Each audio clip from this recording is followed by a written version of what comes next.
नमस्कार, हमारे YouTube channel आज छत्तीसगढ़ में आपका स्वागत है। दोस्तों, आज के इस वीडियो में हम लोग पढ़ेंगे कलचुरी राजवंश का सामाजिक और सांस्कृतिक व्यवस्था। तो दोस्तों, उनका कुल देवी एक हुआ करता था, उसको गजलक्ष्मी के नाम से जाना जाता था। उनके कुल देवी जो था वह गजलक्ष्मी था।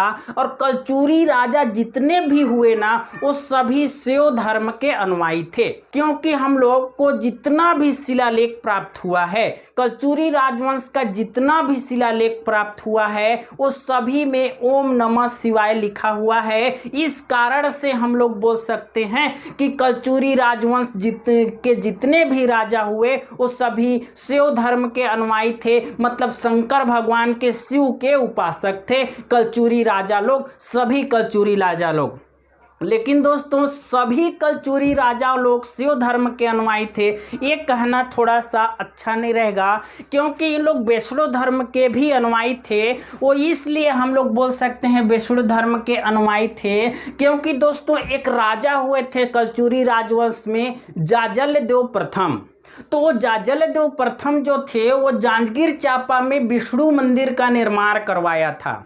जाजलदेव प्रथम जो थे वो जांजगीर चांपा में विष्णु मंदिर का निर्माण करवाया था। और उस विष्णु मंदिर को वर्तमान में नकटा मंदिर भी कहा जाता है। नकटा मंदिर इसलिए हम लोग कह सकते हैं क्योंकि वो उसका निर्माण आधा अधूरा हुआ है। मैं बताता हूँ कैसे हुआ है। जैसे ऐसा रहता है मंदिर का आकार, कुछ इस टाइप का रहता है मंदिर। तो दोस्तों ये विष्णु मंदिर जो है वह आधा निर्मित है, इतना तक ही निर्मित है, जिसको जाजलदेव प्रथम ने निर्माण करवाया है और वह जांजगीर चांपा में स्थित है, इसलिए इसको नकटा मंदिर कहा जाता है। और इसलिए हम लोग ये बोल सकते हैं कि वैष्णव धर्म के भी अनुयायी हुआ करते थे कलचुरी राजा लोग।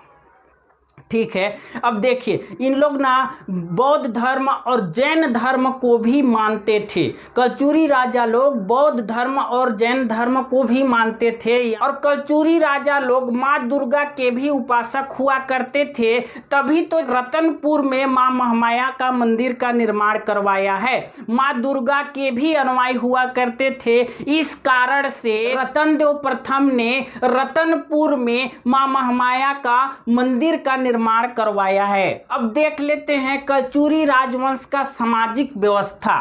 ठीक है, यहाँ लिखा हूं मैं सामाजिक व्यवस्था। तो दोस्तों, इनका सामाजिक व्यवस्था जैसे हिंदू में 4 वर्गों में बटा होता है, ब्राह्मण, क्षत्रिय, वैश्य और शूद्र। इसी 4 वर्ग में बटा हुआ करता था कलचुरी राजवंश में भी सामाजिक व्यवस्था। ब्राह्मण, क्षत्रिय, वैश्य और शूद्र 4 वर्ग में बटा हुआ था। तो इसमें हम लोग ब्राह्मण, क्षत्रिय और वैश्य को छोड़ देते हैं, क्योंकि ये ऊंचे वर्ग में थे तो इनका स्थान तो अच्छा ही होगा।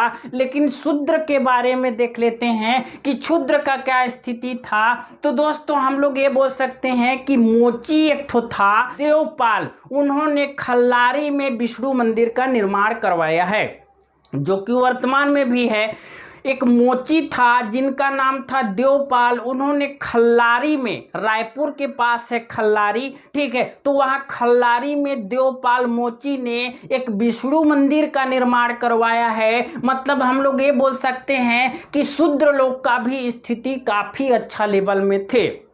ठीक है, अब चलते हैं हम लोग महिलाओं की स्थिति देखते हैं। तो दोस्तों, महिलाओं का स्थिति भी काफ़ी अच्छा लेवल में था। वो इसलिए हम लोग बोल सकते हैं क्योंकि 1-2 उदाहरण इनका भी मैं बताता हूँ। एक बार क्या हुआ कि जाजलदेव प्रथम ने सोमेश्वर देव को बंदी बना लिया था। जाजलदेव प्रथम ने सोमेश्वर देव को बंदी बना लिया था। तो जाजलदेव प्रथम की माता श्री जो थी वो जाजलदेव प्रथम से, मतलब अपने पुत्र से अनुरोध करती है कि हे बेटा, इस सोमेश्वर देव प्रथम को तुम छोड़ दो। तो जाजलदेव प्रथम जो थे उस सोमेश्वर देव को छोड़ देते हैं। तो इस कारण से हम लोग ये बोल सकते हैं कि स्त्रियों की अच्छी स्थिति थी, तभी तो जाजलदेव प्रथम ने अपने माँ की बात को मान लिया था।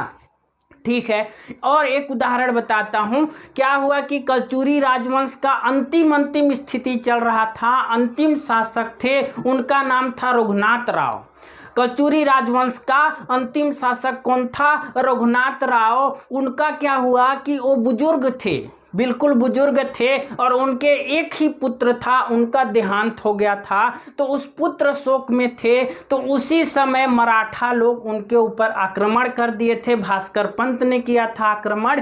तो दोस्तों उस समय में क्या हुआ कि बहुत बड़ा युद्ध हो सकता था, लेकिन उस युद्ध को रोकने के लिए क्या किए, रघुनाथ सिंह के जितने भी स्त्री थे, मतलब जितने भी उसके रानी थे, वो सभी लोग सफेद झंडा दिखाकर और आत्मसमर्पण कर दिया और कलचुरी राजवंश को मराठा के हाथ में दे दिया था।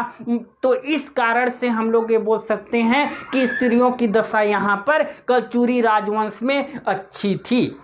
लेकिन देखिए स्त्रियों के साथ एक थोड़ा सा बुरा संकट भी था, क्योंकि इनका बहु विवाह उस समय प्रचलित था और सती प्रथा भी प्रचलित था। सती प्रथा इसलिए प्रचलित था दोस्तों, क्योंकि क्या होता था, जैसे मान लीजिए दो राजाओं के बीच में युद्ध हुआ, ठीक है, एक राजा ये है और एक राजा ये है, मतलब एक वंश ए है दूसरा वंश ए है, इसके ऊपर ये आक्रमण कर देता है और इसका हो जाता है मृत्यु। मान लीजिए इसका हो जाता है मृत्यु, तो इसके रानी जो बचे ना, उस रानी के ऊपर ये बहुत ज़्यादा उसको उन लोग को प्रताड़ित किया करता था, ये वाला जो जीता है वो, क्योंकि ये तो मर गया। इसलिए प्रताड़ित होने से अच्छा है कि सती हो जाओ अपने पति के साथ। इस कारण से सती प्रथा प्रचलित था कलचुरी राजवंश में। ठीक है, अब देख लेते हैं शिक्षा व्यवस्था। तो कलचुरी राजवंश में शिक्षा व्यवस्था भी काफ़ी अच्छा था। वो इसलिए हम लोग बोल सकते हैं कि कलचुरी राजवंश में गोपाल मिश्र जैसे जैसे कवि निवास करते थे। गोपाल मिश्र जो थे वह राज सिंह के दरबार में, कलचुरी राजा राज सिंह के दरबार में रहते थे और गोपाल मिश्र जो थे वह खूब तमाशा जैसा बुक लिखा है। तो दोस्तों इस प्रकार से हम लोग का सामाजिक और सांस्कृतिक कलचुरी राजवंश का समाप्त होता है। इस वीडियो में इतनी, अगले वीडियो में फिर मिलते हैं।